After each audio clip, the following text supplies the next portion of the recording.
The trouble began with a letter that arrived on a quiet Tuesday morning, tucked neatly between a grocery store flyer and an electricity bill, carrying the unmistakable stiffness of something official. It was from the HOA, stamped with their emblem, the kind that always seemed too polished for an organization constantly tripping over its own regulations. The envelope carried a tone of urgency even before it was opened, and inside was a notice that would set off a chain of events no one in the neighborhood could have predicted. According to the letter, there was a past due in amount so insignificant it almost felt like an insult that had allegedly been unpaid for months. $50. Not $500, not $5,000, but $50 measly dollars. The notice claimed the fee was tied to a landscaping violation that had supposedly occurred during a week when the lawn service had been delayed because of a rainstorm. The fee had quietly accumulated late penalties, each one stacking like a brick in a wall, built for the sole purpose of trapping the homeowner in a corner. And the notice came with a threat that felt dramatically out of proportion to the supposed offense: pay immediately or face the risk of a lien, further action, and potential foreclosure proceedings. It was the kind of letter designed not to inform, but to intimidate. The HOA had grown bolder in recent years, flexing its power more like a private kingdom than a volunteer board, enforcing rules with a zeal that bordered on obsession. Residents whispered about how the board members had begun treating the community as their personal domain, rewriting rules without warning, issuing fines for trivial infractions, and retaliating quietly against anyone who dared to question their authority. This was simply the latest example of their arrogance. And for most people it would have worked. But this homeowner was not most people. What the HOA didn't know, couldn't have known, was that the man living in the modest home at the end of the cul-de-sac wasn't struggling to pay the supposed fee. He wasn't laid out of neglect or inability. He hadn't even received the earlier notices they claimed to have sent. And even if he had, the $50 wouldn't have mattered in the slightest. He was, in fact, wealthy, quietly, privately, and intentionally so. He had chosen the neighborhood not because he needed affordability, but because he wanted normalcy, anonymity, a place where he could live without attention or expectation. The modest house, the simple car, the low-profile lifestyle were all deliberate choices made to ensure he blended perfectly into the scenery. The HOA threatening letter didn't spark financial fear. Instead, it sparked something different. An awareness that the community he had chosen for its peace had been hijacked by a group of self-appointed enforcers who cared more about power than fairness. The more he thought about the absurdity of the situation, the more ridiculous it seemed, and hey, a threatening foreclosure over $50. It wasn't about money, it was about control. And that realization ignited something he hadn't expected, an almost detached curiosity about how deep this rot went. Over the next few days, he quietly observed the neighborhood with a new lens. He noticed little things he had overlooked before. The way board members walked with an air of superiority, the way residents avoided eye contact when passing them, the way conversations seemed to stop suddenly whenever one of the board members appeared. He heard stories from neighbors who spoke in hushed tones, stories of fines issued for leaving trash cans out for an extra hour, for parking slightly too close to the curb, for planting flowers not listed on the HOA approved vegetation list. He learned about a retired couple forced to repaint their home 3 times because the board kept changing the approved shade of beige. He heard about a single mother who was fined for having a small kiddie pool in her backyard during the summer. The HOA wasn't managing the neighborhood, it was suffocating it. And for the first time since receiving the letter, he felt something other than annoyance. He felt responsibility. Not in the sense of obligation, but in the sense of opportunity. The HOA believed they held all the power. They believed they could bully anyone who stepped out of line. They believed no one would ever challenge them. And they believed, most importantly, that he was just another ordinary homeowner with no means to fight back. The irony was almost amusing, because while they were pushing him toward compliance, they were instead pushing him toward action. The first step was simple: he paid the $50. Not because he was afraid, but because it was the cleanest way to avoid giving them an excuse to accelerate their threats. The payment was a strategic retreat, an inconspicuous nod that gave nothing away. As far as the HOA was concerned, the matter was resolved. As far as he was concerned, it had only just begun. That night, as the neighborhood lights dimmed and the quiet suburban calm settled over the cul-de-sac, he sat at his desk with a laptop open, researching public records, property listings, previous HOA minutes, and archived board reports. What he found was predictable but infuriating. A board run by the same three people for nearly a decade, each one re-elected through technicalities, vague ballot procedures, and general resident apathy. Meetings were scheduled at inconvenient times, notices posted too late for residents to attend, and decisions made without transparency. But the most interesting discovery was the one that changed everything. Hidden deep within them was a clause that gave significant influence to anyone who owned multiple homes within the community.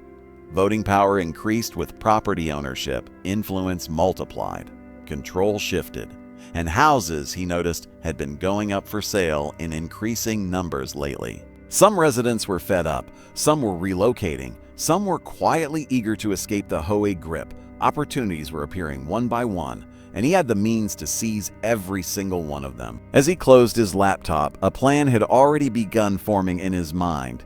A plan not just to fight the HOA, but to uproot it entirely.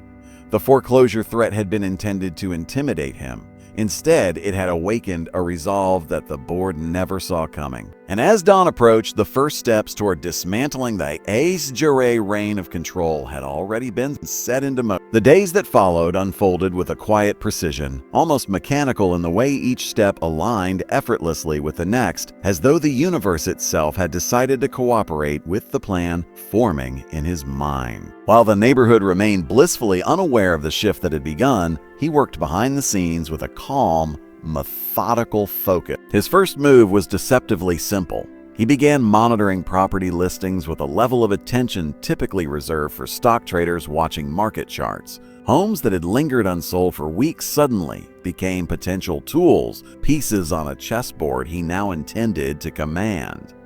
What surprised him most was how many residents were eager to talk once he began reaching out discreetly, posing as an interested buyer rather than a neighbor with an agenda.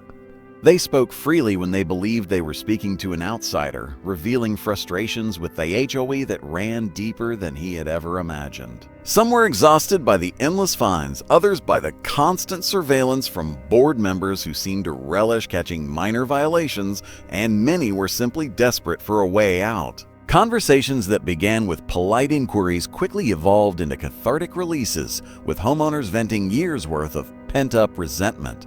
He listened carefully, taking mental notes of patterns that confirmed exactly what he already suspected. The HOA was not merely disliked, it was despised. The board had underestimated the simmering anger within the community, miscalculating how far they could push before residents reached a breaking point. And unbeknownst to the board, that breaking point had already been crossed. Wait. The first property he purchased was a small, aging townhouse on the eastern side of the neighborhood, owned by a widower who had grown tired of receiving letters criticizing the state of his front garden. The man had tried to comply, planting the flowers recommended, trimming the hedges to the board's exacting standards, but nothing he did ever seemed good enough. When the homeowner reluctantly admitted he planned to move closer to his daughter, the buyer offered him a swift, clean deal that bypassed the exhausting process of listing the home publicly. The relief in the seller's eyes was genuine, and the transaction unfolded with almost suspicious ease.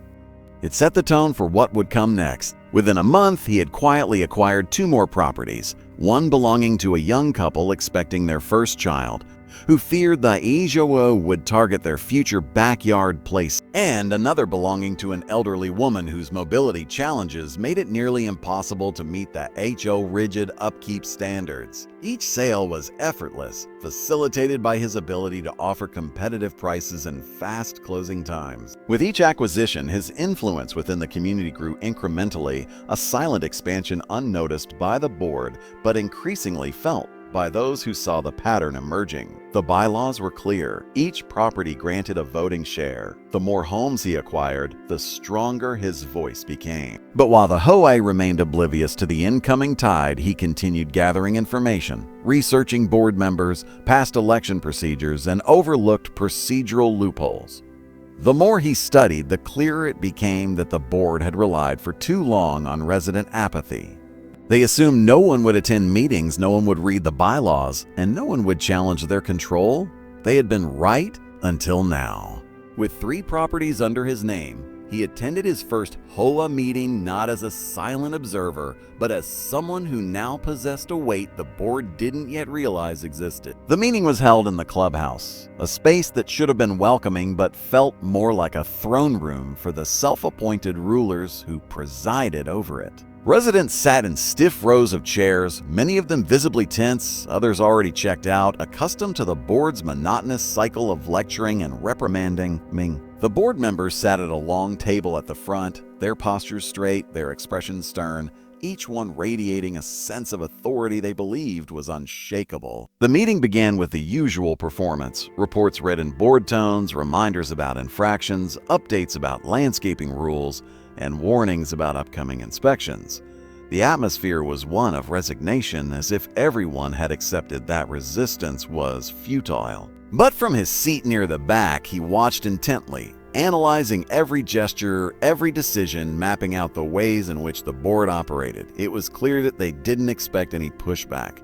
They spoke with rehearsed confidence, as though the room belonged to them. And that assumption was exactly what would become their downfall. He didn't reveal his intentions that night. Instead, he allowed the board to continue believing they held all the power. He observed their arrogance, their carelessness, the way they dismissed legitimate questions from residents, the way they talked over anyone who tried to raise concerns.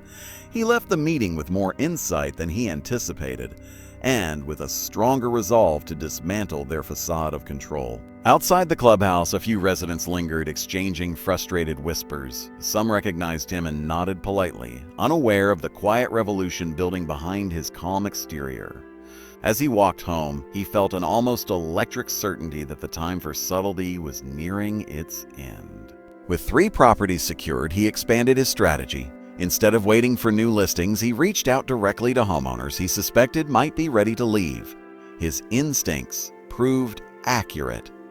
The next 2 weeks brought opportunities from unexpected places. A recently divorced man wanting a fresh start, a family relocating for work, and a homeowner fed up with being fined for having their trash bin visible for a single hour past pickup time. By the end of the 2nd month, he owned 6 homes, 6 votes that would count in the next election. And that was when he uncovered something even more explosive. The HOA board had been planning sweeping new regulations, including increased fines, new restrictions on home modifications, and a controversial proposal allowing the board to enter properties for inspection purposes. It was, in every possible way, overreach, and it was the perfect opening. He realized then that he didn't just have the means to challenge the board, he had the means to rally the entire community against them. The shift was beginning, quietly, strategically, and with every passing day, the balance of power tipped a little further in his favor. He had made his first move. The board still believed they were untouchable. But the storm was already forming, and soon they would learn that the man they had threatened over $50 was about to change everything. The 3rd month marked the beginning of a subtle but undeniable shift in the neighborhood's atmosphere, a shift that even the most oblivious resident could feel drifting through the cul-de-sacs like a quiet, anticipatory breeze. What once felt like a community held hostage by an overbearing HOA now felt like a landscape on the verge of awakening. He watched it unfold with a calm, analytical patience, knowing that timing mattered just as much as strategy. He understood that overthrowing power required more than numbers. It required exposing the cracks in the facade that HOA had spent years polishing. And those cracks, he realized, were already beginning to spider across the surface. Residents who had once kept their heads down began whispering a little louder. People who previously avoided confrontation found themselves grumbling openly about the board's new proposed rules. There was tension, yes, but also something else, something dangerously close to hope. And hope, once seeded, had a way of growing roots that even the harshest board meeting could not kill. But the board members themselves remained blind to the shift, wrapped so tightly in their own authority that they didn't bother looking for signs of change. Their arrogance insulated them, reinforcing their belief that residents would simply comply, grumble under their breath, and ultimately do nothing. That blindness made the next steps almost too easy. He decided it was time to test the community's willingness to push back, to gauge whether they would stand behind someone who dared to challenge the status quo. Quietly, discreetly, he began conversations, never forceful, never revealing too much. He listened far more than he spoke. He allowed residents to vent, to share their experiences, to voice their fears, and in doing so, he gathered something invaluable: stories. Stories of petty fines, of harassment disguised as inspections, of letters delivered with passive-aggressive phrasing, of landscaping citations issued minutes after a storm had blown debris into yards. The HOA had built an empire on fear, but they had never realized how much resentment simmered beneath the surface. The more he learned, the more he understood that the board's power was an illusion, one that could be shattered if residents were given someone to rally behind. But before rallying anyone, he needed more leverage. He needed more properties, more votes, and more strategic insight. And so he continued acquiring homes, each purchase executed with precision. By the end of the third month, he owned 8 properties, a number that gave him a solid voting block, enough to influence decisions if the opportunity for a challenge arose. He kept attending HOA meetings, always silent, always observant, noting the way the president, an older woman with a rigid posture and an unshakable conviction that she alone knew what was best, conducted the meetings with a tone dripping with condescension. She lectured instead of informed, dictated instead of a lady, and dismissed concerns with a thin smile that never reached her eyes. Her confidence, he realized, came from years of unchallenged control, but even she had begun to sense a shift, though she misinterpreted its cause. Attendance at meetings increased. More residents voiced concerns. More people questioned the necessity of new rules. The board president viewed this not as resistance, but as a growing interest, congratulating herself on having an engaged community. She didn't see the storm gathering behind those polite expressions. She didn't see the subtle exchanges between residents, but he did. And he knew the time was approaching when subtlety would no longer be necessary. The first real crack appeared during a meeting in late spring, when the board presented their new rule proposals with the expectation of quick approval. The list was long, excessive, and blatantly invasive. It included limits on holiday decorations, new penalties for IR disorder, and the most controversial clause: permission for board members to enter backyards for inspection unannounced. The room shifted the moment those words were read. A silence settled over the residents, not of compliance, but of shock. Even those who typically tolerated the board's overreach sat stiffly in their chairs, exchanging uneasy glances. He saw the moment the board began to lose the room. The president, oblivious, prattled on about protecting property values, unaware of the growing frustration simmering just below the surface. When she opened the floor for questions, the reaction surprised even him. Residents whose names he didn't know, people who had never spoken up before, began asking pointed, direct questions. Questions the board struggled to answer without revealing the thinness of their authority. The president danced around specifics, leaned on vagueness, and grew visibly irritated when pressed. The more defensive she became, the more the residents recognized that something was wrong. And that recognition was the beginning of the end for her unchallenged rule. After the meeting concluded, small clusters of neighbors gathered in the parking lot. For the first time, conversations weren't whispered but spoken openly, frustration spilling into the soft glow of the streetlights. He stood at a distance, listening to the rising chorus of dissatisfaction. They were ready, he realized. They were finally ready. And that was when he decided it was time to move from observation to act. The next morning, he began drafting a proposal, an alternative leadership plan rooted in transparency and fairness, one that promised to return power to the residents rather than the board's inner circle. And he wouldn't need to force it on anyone. All he needed to do was reveal it. The HOA election was only 2 months away, and he intended not just to participate, but to reshape the entire outcome. Still, he knew the board would fight back once they realized what was happening. They would not relinquish power easily. And before making any public moves, he needed one more piece: undeniable proof of the board's misconduct. Proof he could show the entire community. Proof that would shatter any remaining loyalty the board believed they possessed. And so, in the weeks that followed, he quietly began investigating. Digging through old financial reports, attending committee meetings, interviewing former board members, and tracking inconsistencies that hinted at something deeper than simple arrogance. What he found was worse than expected. Questionable expenses, misused funds, petty retaliations documented in internal emails, violations selectively enforced to punish specific residents. It was the kind of evidence that, once revealed, would break the board's credibility beyond repair. And as the sun set on the last day of the third month, he knew the moment was approaching when the HOA would face a reckoning unlike anything it had imagined. The crown was cracking, and soon it would shatter completely. The following weeks unfolded with a level of intensity that transformed the once quiet neighborhood into a landscape heavy with anticipation, as though every cul-de-sac, trimmed hedge, and neatly aligned mailbox sensed the approaching shift. He spent long nights sorting through documents, analyzing patterns, and piecing together a tapestry of wrongdoing woven quietly through years of unchecked authority.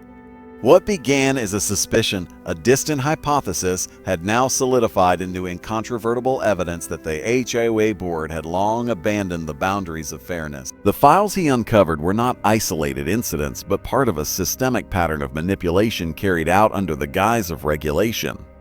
Each discovery added fuel to the fire he was preparing to ignite.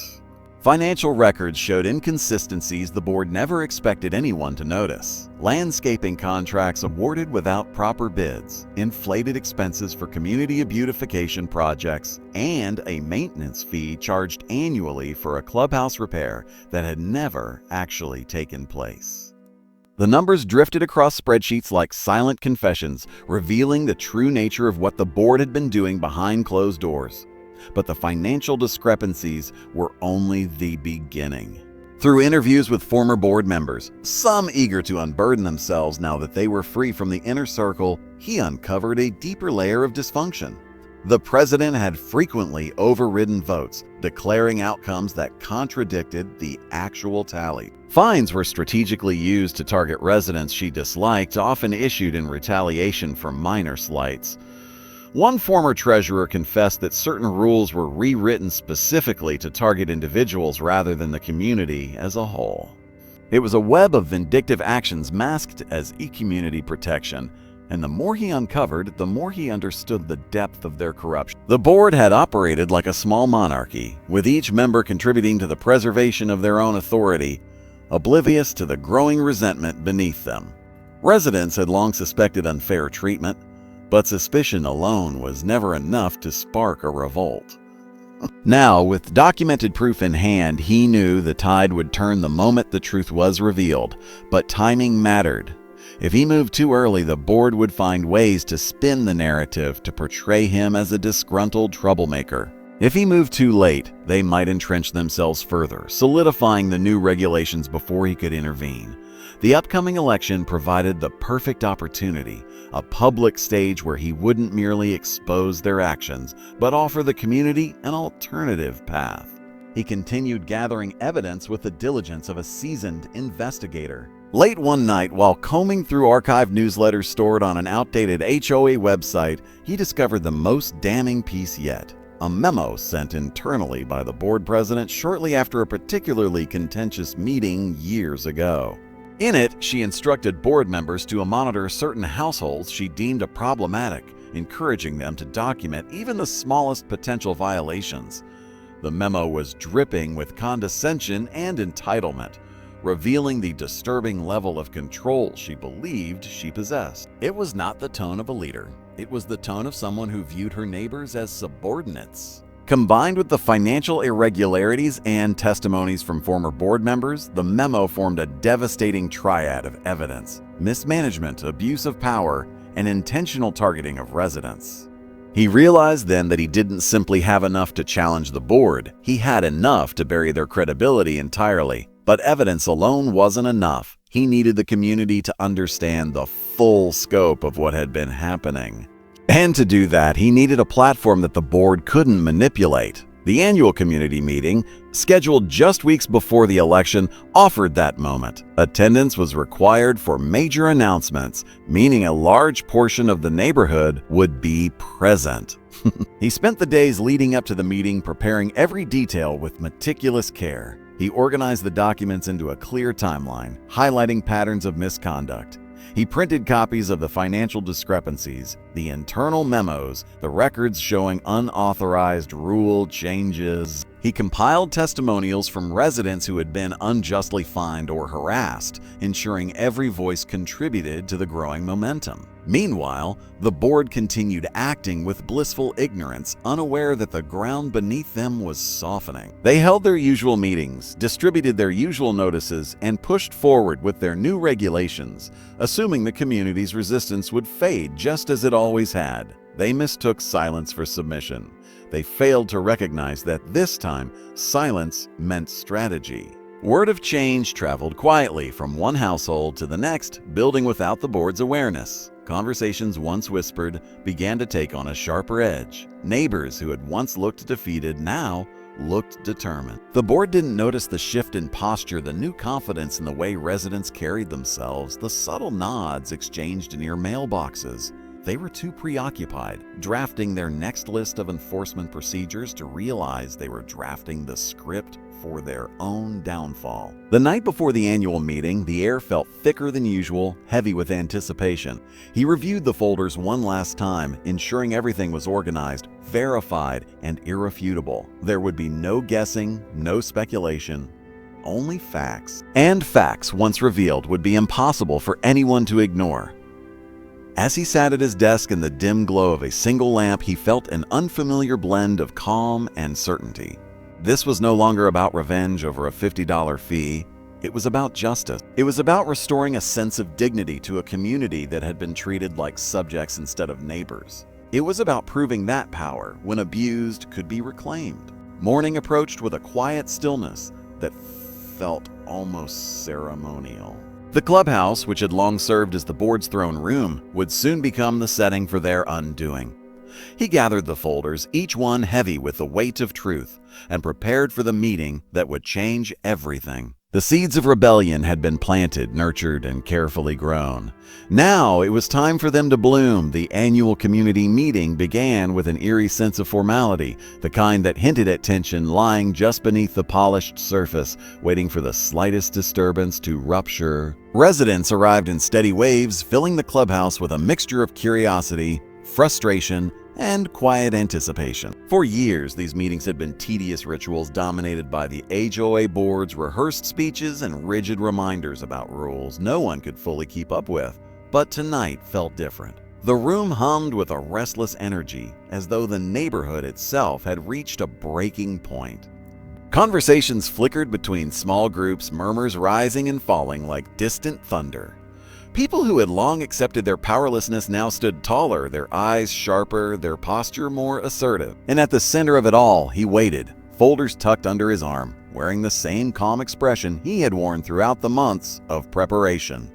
The board members, oblivious to the gathering storm, assumed their seats at the long front table with their usual air of superiority, unaware that the ground beneath them was seconds from collapse. The president began the meeting with her traditional monologue, her tone patronizing and self-satisfied, dripping with the assumption that she was speaking to an audience of obedient subjects. She outlined her vision for the future, emphasizing the importance of stricter regulations, greater enforcement power for the board, and the need to maintain the high standards of the community. Her voice echoed through the room, but unlike previous years, there were no nods of agreement, only flat stares and thinly veiled irritation. Once she opened the floor for announcements, she fully expected the same silence that had always followed. Instead, the room shifted an almost physical ripple of readiness. This was the moment he had prepared for. With steady steps, he approached the front of the room and set the folders on the podium, each one a silent testament to months of investigation. The sudden movement drew attention, whispers spread through the crowd, curious eyes turning toward him. The board president watched him with a confused smile, expecting perhaps a minor complaint or question. She had not yet realized her reign was seconds away from collapse. He began presenting the evidence not with dramatic flair, but with methodical clarity, allowing the facts themselves to deliver the impact. He laid out the financial discrepancies first, projecting copies of bank statements, invoices, and contracts onto the screen behind him.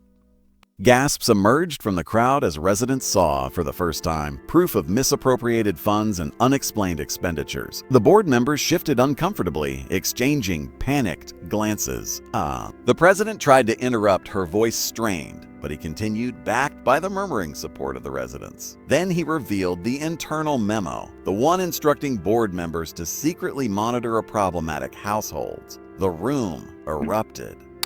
People stood from their seats, anger rising like a wave, voices overlapping in disbelief. Even the calmest residents looked outraged, their faces contorting with the realization that they had been treated not as neighbors, but as subjects to be scrutinized and punished. The president's composure cracked as she tried to defend the memo as taken out of context, but the words fell flat. Her authority had begun to crumble. And he was not finished. He presented testimonies next, written statements from former board members and residents who had been unfairly targeted. Each testimony filled the room with heavier indignation as neighbors learned just how deeply rooted the board's behavior had been. The list of abuses, once scattered whispers of rumor, now lay displayed as undeniable fact. As the evidence mounted, the room transformed. What had begun as scattered frustration consolidated into collective fury. Voices rose, demanding accountability, demanding resignation, demanding change. The board attempted damage control, but the more they spoke, the more apparent their guilt became. The president's voice cracked, her usual polished tone dissolving under the weight of public scrutiny. For the first time in years, she was no longer in control. She was cornered. When the final piece of evidence was presented, a record of vote tampering during previous elections, the room exploded into open revolt. Residents who had spent years feeling powerless suddenly discovered their strength. The outrage was not chaotic, but focused, sharp, unified. The board had held power through intimidation. Now that intimidation had been shattered by truth. Calls for an immediate leadership vote filled the clubhouse. They were within their rights. The bylaws allowed for an emergency vote if the board's integrity was compromised. The president tried to resist, tried to stall, tried to regain the upper hand, but her words were drowned out by the overwhelming majority demanding her removal. The vote happened quickly, almost overwhelmingly. Ballots were handed out, filled, collected, and tallied in full view of the entire room. There was no secrecy this time, no manipulation, no quiet backroom decisions. When the results were announced, the room erupted, not in celebration, but in a release of years of pent-up frustration. The entire board had been voted out, every single member. And in their place, a new board was elected, one led by him. The same man they had tried to intimidate over $50 now held the full authority of the organization they had weaponized for years. As the deposed board members gathered their belongings in stunned silence, residents watched with quiet satisfaction. No one jeered, no one mocked. The victory was not about humiliation. It was about reclaiming their dignity. The meeting ended not with tension, but with a sense of liberation that washed through the clubhouse like fresh air after a long storm. People shook his hand, clapped him on the back, thanked him for doing what they never believed possible. But even amid the gratitude, he understood something deeper. This was only the beginning. Removing the board was one step. Rebuilding the community would be another challenge entirely. As the crowd dispersed into the cool night, he stood at the doorway, watching neighbors walk away with lighter steps than he'd ever seen. The neighborhood had changed in a single night, not through anger or force, but through truth and unity. And as he stepped outside beneath the glow of streetlights that suddenly seemed brighter, he knew the next phase of his plan was already waiting. The weeks that followed felt strangely calm on the surface, but beneath that thin layer of stillness, something was shifting with a quiet but unstoppable momentum. The neighborhood had grown accustomed to the tensions that usually pulse through the community like a poorly maintained electrical line, sparking every few days whenever the HOA issued one of their abrupt memos or new rules.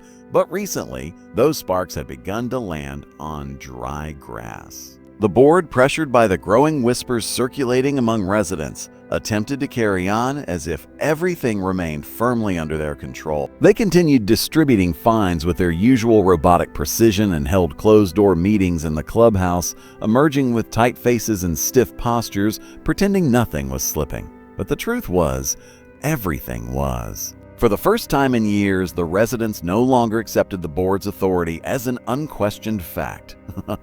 More importantly, they no longer feared. And the subtle shift in their expressions when the board members passed by, no longer intimidated, no longer deferential, was the first sign that the balance of power in the neighborhood had begun to tip. The second sign was much louder. It came in the form of property listings quietly disappearing from the market because they were suddenly bought in cash within hours of going up for sale. The neighbors whispered about it in hushed tones, trying to connect dots they didn't yet realize formed a pattern. Some said an investor group had targeted the community. Others believed the homes were being bought by outsiders preparing for a market shift. A few guessed it was someone inside the neighborhood, though they couldn't imagine who would possibly have the resources. But none of them suspected the truth, that the very homeowner the HOA had tried to crush over a trivial $50 charge had quietly begun securing a level of influence the board wouldn't even realize until it was far too late. As word of the rapid purchases spread, tension began to seep into the board's meetings. Yet even then, they clung tightly to their illusion of control. They insisted that everything would remain as it always had been, that the community would never change, that their authority was permanent and unquestionable. They didn't see the cracks forming right in front of them. They didn't see how residents had started comparing stories, building connections, re-examining the fines and penalties they had accepted without protest for years. They didn't see how a sense of quiet solidarity was forming among people who previously avoided involvement at all costs. The board especially didn't see how quickly their foundation was dissolving. It showed first during routine inspections. Homeowners began pushing back, politely at first, then with a growing firmness, questioning the sudden surges in violation notices, querying the legality of certain fees, demanding clarity on rules the board had always assumed they could enforce without explanation. The board responded with irritation, but this time their irritation was not met with the usual immediate compliance. Instead, it was met with requests for documentation, with residents showing up to meetings armed with printed bylaws and highlighted sections, with neighbors quietly aligning their efforts. The board members were too wrapped in their own certainty to notice they were no longer dealing with isolated individuals, but with a strengthening community. Meanwhile, the slow but steady acquisition of homes continued, weighting the silence with significance. The properties were well maintained, improvements were made subtly, and renters selected for the homes were respectful, stable, and entirely uninterested in the board's attempts to intimidate them. Their presence added to the growing undercurrent of change. But the breaking point arrived from an unexpected direction. It began with a financial audit that several residents demanded after years of suspicious expenses and unexplained budget increases. At first, the board resisted and dismissed the request, assuming the community would eventually drop the issue as they always had. This time, however, the residents did not let it go. Signatures were gathered. A petition was formally submitted. State guidelines were quoted and legal language appeared in emails the board had never expected to receive from people they once saw as passive and uninvolved. Under the mounting pressure, the board was forced to comply. And when the audit began, the board's confidence finally began to fracture. The early findings hinted at discrepancies, poor record-keeping, unapproved expenditures, and budgeting errors that could no longer be waved away. Nothing catastrophic yet, nothing criminal, but enough to plant seeds of doubt and weaken the board's already fragile credibility. That was when the board members began to turn on each other. Their once unified front dissolved into tense whispers, conflicting explanations, and private arguments that spilled into public meetings. Residents noticed the growing tension and drew their own conclusions. The very people who once presented themselves as the protectors of the community were now struggling to protect themselves from scrutiny, from suspicion, and from the consequences of their own arrogance. The calm before the storm was nearly over. The final signal, the one that made everything unavoidable, came not from a homeowner or a renter or a neighbor with a long list of complaints. It came from the market itself when the board realized that nearly a third of the community properties were now owned by a single private entity. The realization hit them not with panic at first, but with disbelief. They scrambled to learn who the investor was, to determine whether their authority was at risk, and to figure out how they could regain control. But the truth was one they never could have predicted. The investor was the very homeowner they had once targeted.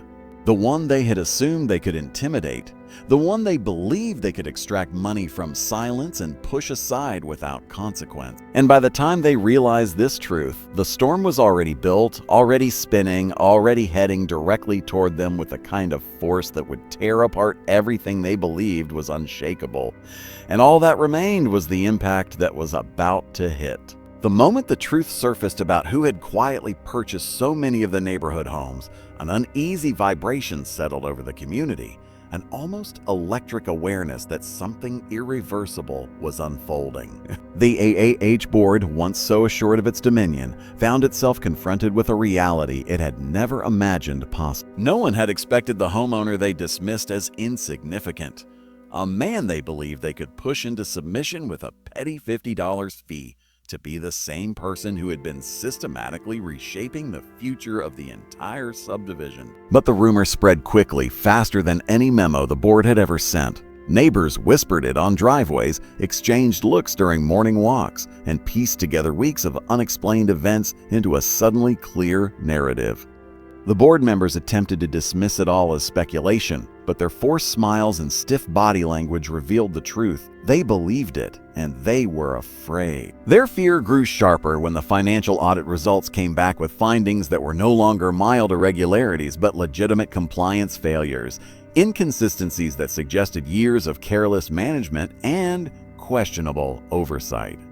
Nothing had escalated to criminality yet, but enough had surfaced to justify a full vote of no confidence, a process the residents initiated almost immediately. The HOA board scrambled to recover, issuing long-winded explanations and hastily written updates attempting to reframe their errors as misunderstandings. But the neighborhood had already shifted, the balance of power was gone, and desperation had replaced their earlier arrogance. Meetings that were once sparsely attended became crowded gatherings where residents arrived armed with documents, timelines, and a growing frustration they were no longer willing to swallow quietly. The board sat at the front table during these meetings, sweating under the fluorescent lights, voices cracking as they insisted everything remained under control. But the community no longer believed them. Every flimsy justification they offered only confirmed how deeply they had mismanaged the neighborhood. The board's collapse accelerated when the homeowner they had once threatened finally stepped forward. Not dramatically, not with the gloating they had expected, but with a calm, controlled announcement confirming that he indeed owned the properties that had been purchased and that he now held enough votes to call for major structural changes within the HOA. The board members looked stunned, their eyes darting between one another as they realized the magnitude of what they had allowed to happen right under their noses. The very system they had used to control the neighborhood, the weighted voting rights tied to property count, had now become the weapon dismantling their authority, and there was nothing they could do to stop it. The vote moved forward with startling speed. Residents who had once hesitated to challenge the board raised their hands decisively, fueled by years of pent-up resentment and the undeniable evidence that the HO had misused its power. Each raised hand felt like a small release of the frustrations they had endured. The unfair fines, the rude notices, the arbitrary enforcement of rules, and the accusations that had humiliated them in front of their neighbors. The board members watched as their control collapsed piece by piece, stripped away by the very people they had claimed to protect. When the final tally was read, the outcome was undeniable. The board was dissolved, every member removed, not one retained their position.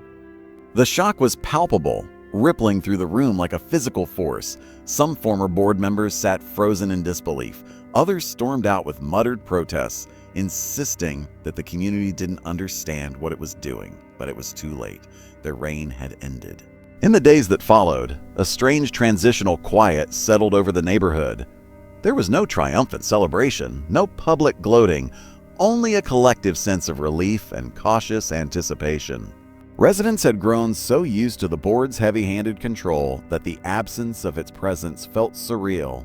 Gone were the sudden fines taped to doors, the aggressive notices about minor landscaping details, and the condescending tone of every email. For the first time in years, the neighborhood felt breathable. The homeowner, who now held the majority voting power, did not rush to fill the vacuum. Instead, he initiated a temporary committee made up of volunteers from within the community, people who had long been ignored or silenced under the previous leadership.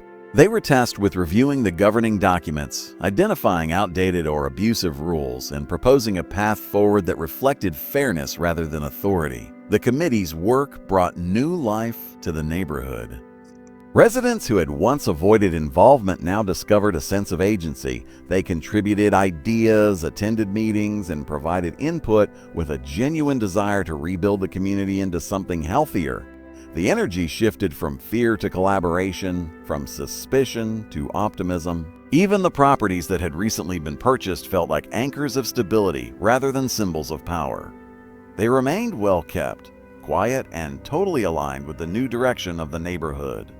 And yet, beneath this hopeful rebuilding, the legacy of the old board still lingered in the form of unresolved financial decisions, incomplete maintenance promises, and a long trail of frustrated homeowners who needed closure.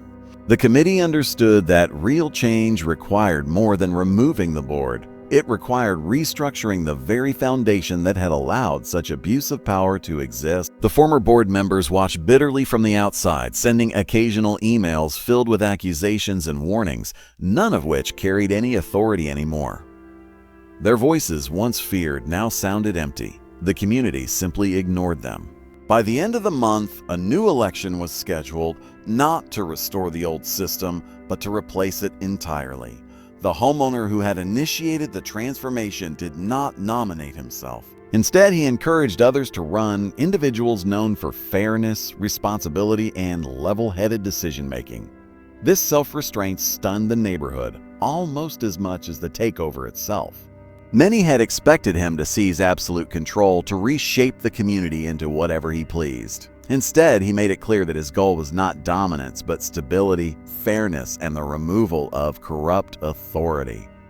When the new board was elected, it was filled with people who had never sought power, only fairness. And as they took their seats, the community finally felt the weight of the past lift. But one final chapter remained, one final reveal. The reason he had gone to such lengths, the reason he had refused to let the HOA take his home over $50, the reason he had bought property after property with a calm determination that now made perfect sense. In the calm that followed the election of the new board, the neighborhood gradually settled into a rhythm it had not experienced in years. There were no abrupt rule changes, no aggressive patrols, no notices stuck to doors like warnings from some distant authority. Instead, homeowners stepped outside with a sense of ease, tending their lawns without fear of judgment, exchanging friendly waves instead of suspicious glances. Yet even as daily life stabilized, a subtle curiosity lingered among the residents. They understood what had happened, how the HOA had collapsed, how the abusive structures had been dismantled, and how a new era of fairness had begun, but they did not yet understand why it had happened. They knew the events, but not the motives. And though few said it aloud, nearly everyone shared the same question whispered in grocery aisles, driveways, and quiet evening walks. What had driven the homeowner to wage this silent war, to buy so many properties, to reshape the community entirely, all over a measly $50 fee? The answer revealed itself not through an announcement or a dramatic public speech, but through the slow uncovering of a story that had existed long before fines, memos, or aggressive board members. It began when the homeowner finally met with the newly elected board to hand over all accumulated documents, voting authority, and the responsibilities he had held during the transition. He arrived not with the assertive confidence the former board had once mocked him for lacking, but with a calm that suggested completion, like someone who had finished something difficult and deeply personal. During that meeting, as the board asked routine questions about the properties he owned, the timeline of purchases, and any obligations the community should be aware of, a piece of the truth slipped out naturally, almost unintentionally.